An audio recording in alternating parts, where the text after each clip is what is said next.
There is an SR character which I would say might be the first SR character that you might want to look into and cater to, and that is Park herself. This unit right here, in my eyes, in terms of the SR units, if you have her, if you manage to get dupes on her, which is fantastic, this is an SR unit you need to cater to. She is an amazing character. She helps out with the power gauge consistently, and more importantly, she does give you that ultimate advantage on increasing its damage. Alright, so obviously I've put work into her because I'm not going to miss out on the opportunity of not missing out on this SR character. It might, yeah, I think she might be like the #1 SR character that I would highly suggest to work on. Now, going about building her and whatnot, it's kind of weird because the game suggests, oh, build her up in a attacking manner, because while she's attacking, doing damage, but she was also providing support. I just went full on support. So just to give you guys a brief little rundown on what she's doing. So with all of her skills, as you guys can see, it's just damage. You know, she's doing a good amount of damage. She's scaling off from her attack, so realistically the game wants you to cater to the attack, critical hit rate, and critical hit damage, right? Which is completely understandable and fair play. If that's how you want to go about building her, then by all means she'll be a nice little additional character to do chip damage. But I decided to be like, you know what, I'll get a little bit of chip damage going on, but I need her alive and I need her to support the team. I want her, and I built her in that supportive way. Now, the ultimate play, or the ultimate buffing play, will only come from the support skill. So Jinwoo will be the one who will be effectively benefiting from this.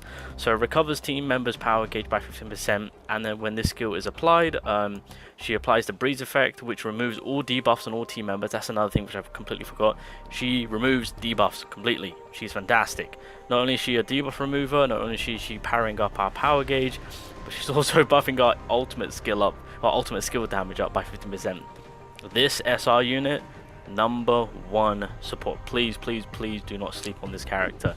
If you manage to pull dupes on her, count yourself lucky, because she is absolutely, because in that direction, by getting dupes on her, not only is she effective in a team with Jinwoo, but she's also super effective with a team with hunters, which I'll show you guys in just a second, because we are going to be attempting a tough ass fight.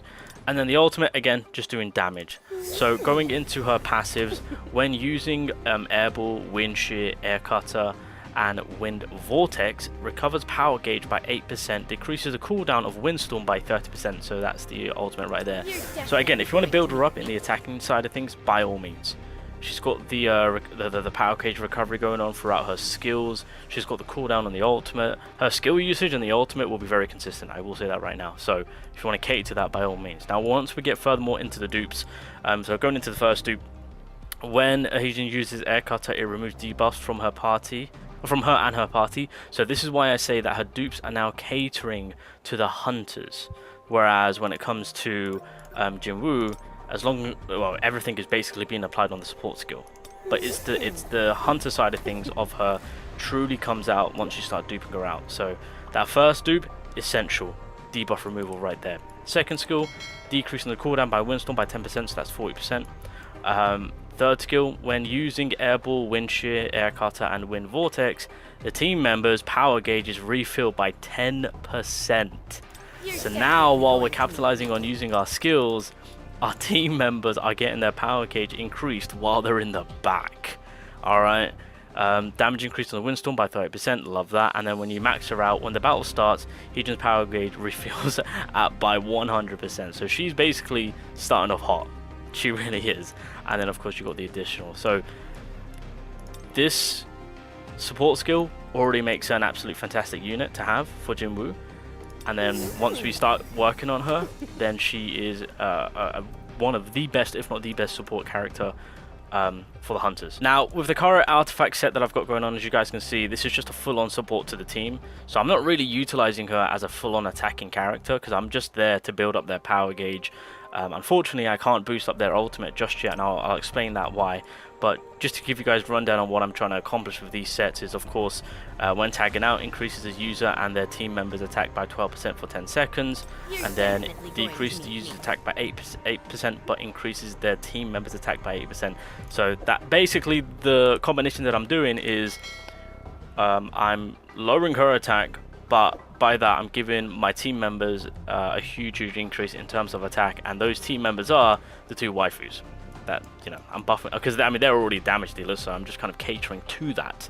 But that's the support side of things. Now if I really want to kind of go about and actually being serious about it, then I think the best way I would have probably built her was I would 100% give her the destroyer set, and of course cater to giving her the offensive stats clearly on what it's asking for. So straight off the bat, you know, increases power gauge acquisition rate by 20%, and then I'll give her a 4 set. So when the battle starts, charges the user's power gauge by 50%, and also increases the user and their team members' power gauge acquisition rate by an additional 20%. So I would honestly throw that in there. I was considering going in with the armed set, but just seeing how she is and how she, you know, the way that she's built, I would fully go head over heels for the destroyer set. And then when it comes to the accessory set, again, if I wanted to go down that offensive role, I think I would honestly probably cater to the concentration of firepower, if I'm being honest. I think I would honestly cater to that. And then second on hand will be the executioner set, but I think the destroyer set and the concentration of firepower would be my main 2 sets to go with when it comes to building that offensive side of her, of course. So that is how I would really go about building her, depending on what you're trying to do and what you're trying to accomplish. If you want to use her more on the offensive role or more on the support role, I decided to go support because I'm basically using her to buff up my 2 attackers. Now, as I've mentioned, with her support skill, she provides the ultimate increase to Jinwoo, which is beautiful, right? What you want. However, the hunters, unfortunately, we are on a standstill situation because it's her weapon that gives it. Increases a user's ultimate skill damage by 5%. When the user's ultimate skill is used, the ultimate skill damage of the user and their team members additionally increase by 5% for 20 seconds. If you max it out, it goes to 20%. So this is the catch. This is where the additional ultimate buffing comes from for the hunters. It's from her weapon. Now, unfortunately, we're still waiting on the SR units to get their weapons introduced. We're basically waiting on the weapon banner. I think that's when everything gets shown up on when we can actually acquire these weapons. That's what I think, because we know a weapon banner will be a thing for this game at a later time. So for Jinwoo, it's already in the game for the ultimate support, which is beautiful. But for the hunters, we have to wait because the ultimate support is from her weapon. Alright, so we're diving into floor 35. This is a tough fight purely because this bug creature just applies poison everywhere. So you kind of need either Libora, if you have her, or Park herself, because you need to remove these debuffs, because these poison damage do a ton of damage. But Park is just an absolute beautiful character, because not only are we getting that debuff removal, but she's also providing us that power gauge increase, which effectively is making your attacking units ready to kick ass over and over and over again. Because even while she's on the field and she's putting in a little bit of work, a little bit of chip damage, you can also keep in mind that power gauge is filling up, and that's why I say when it comes to SRs, she is one of the SRs that you want to pray that you pull. Because if that is the case, you've got yourself one of the best #1 supporter character in the goddamn game. So now she's out, she'll have her skills like very consistently. It's so beautiful, and again, everything is focusing towards the attacking characters, and so that consistency for them to keep on the damage is there. So obviously in the situation where I'm using my Chai Yin and Jubu, of course, they are completely having fun. So right here, it's that poison.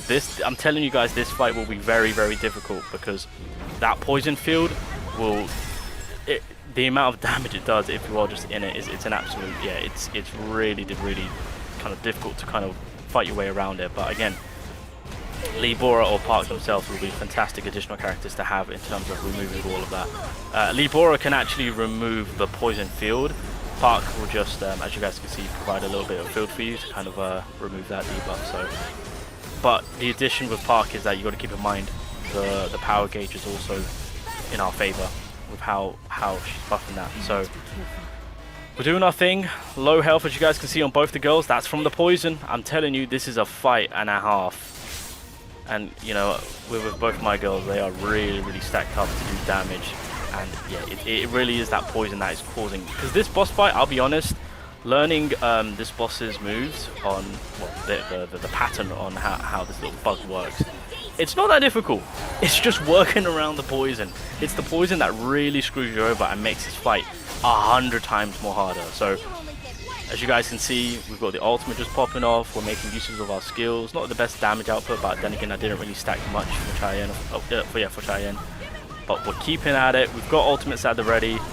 Thank God for Juwoo's shield, otherwise she would have died here actually. So, you know, we're just kind of piling it on when I need to get that refill going. And obviously, because I built her in that support way, I am also building up her HP, her defense, so that way I've got survivability. Because at the end of the day, that's what I need from Park. I need her to survive, so that way I've got that that purification going on for the teams, as well as her just as she's on the field, giving them that power gauge support, so that way they don't need to consistently be on the field to bump it up themselves. Because look at their HP, it's low. I can't afford to, so it's a good thing that I've got her by my side to kind of buff, kind of refill it for them while they're safe in the back, and then when it's safe for them to be used, then I will do so. So right again, Cheyenne comes in with the ultimate. And there you go. That's all she wrote. The consistency with the two girls with their attack was there for the because of the support of Park. So yeah, there we go, and I can move on and continue on completing the Battle of Trials. So yeah, a character that I would highly recommend you work in, you invest in. Again, she is usable with Jinwoo straight off the bat because her support skill is an absolute package. You've got power gauge going up for the team members, you've got debuff removal, and more importantly, you've got the ultimate skill damage increase. Please do not sleep on this character. If you need that support in terms of removal, power gauge support, ultimate increase, she is the character for that. In terms of the hunters, I will admit it really does fall in line from working into her passive. That's why I say when it comes to, you know, getting SRs, if you do manage to pull her, that is a huge dub. That's all I wanted to talk about. I honestly, I think I'm considering putting on the destroyer set, because I do have a good set. So I might consider doing it, but for right now, yeah, she's there to buff up the girls. So girl power altogether. There you go. Just wanted to get this out there, boys. Do not sleep on the #1 support character.